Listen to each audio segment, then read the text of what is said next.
कभी सोचा है कि दुनिया भर की बड़ी बड़ी खबरें जो हम रोज सुनते हैं वो हमारे आसपास की जगहों से कैसे जुड़ी हो सकती हैं? तो आज हम बस यही सफर तय करने वाले हैं, अंतर्राष्ट्रीय हेडलाइन से लेकर अपने देश के जाने पहचाने कोनों तक।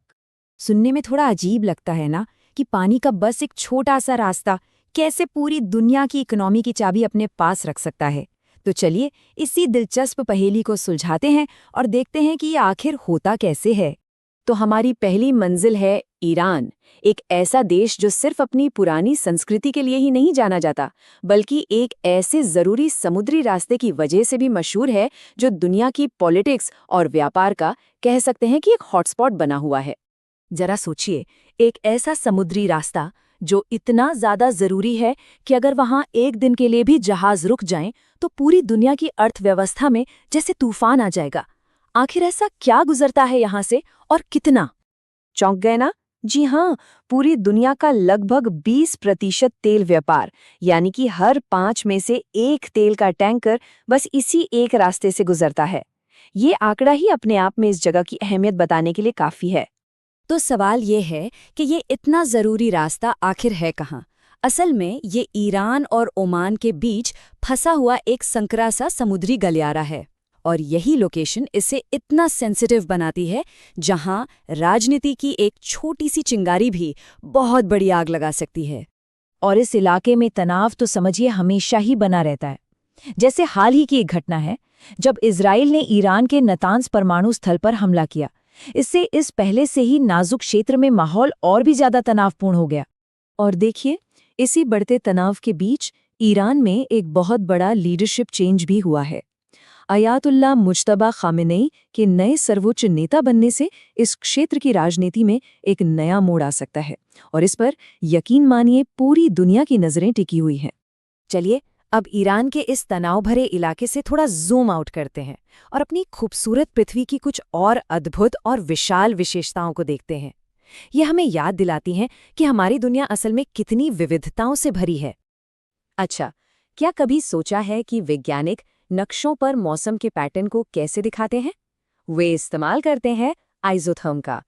ये वो काल्पनिक रेखाएं होती हैं जो नक्शे पर उन सभी जगहों को जोड़ती हैं जिनका तापमान एक जैसा होता है। है ना कमाल का तरीका?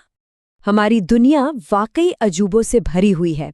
देखिए ना, एक तरफ दुनिया का सबसे बड़ा प्रायद्वीप है अरब प्रायद्वीप, तो दूसरी तरफ पेरू और बोलिविया की सीमा पर दुनिया की सबसे ऊंची झील टिटिकाका, और अटलांटिक महासागर में ग्रैंड बैंक्स जो मछली पकड़ने के लिए दुनिया भर में फेमस है, या फिर ऑस्ट्रेलिया के पास वो शानदार ग्रेट बैरियर रीफ जो अंतरिक्ष से भी दिखाई देती है।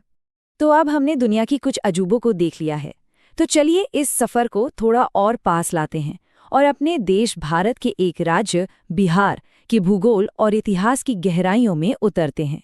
बिहार का इतिहास देखा जाए तो प्रकृति और इंसान के रिश्ते की एक बहुत ही दिलचस्प कहानी कहता है।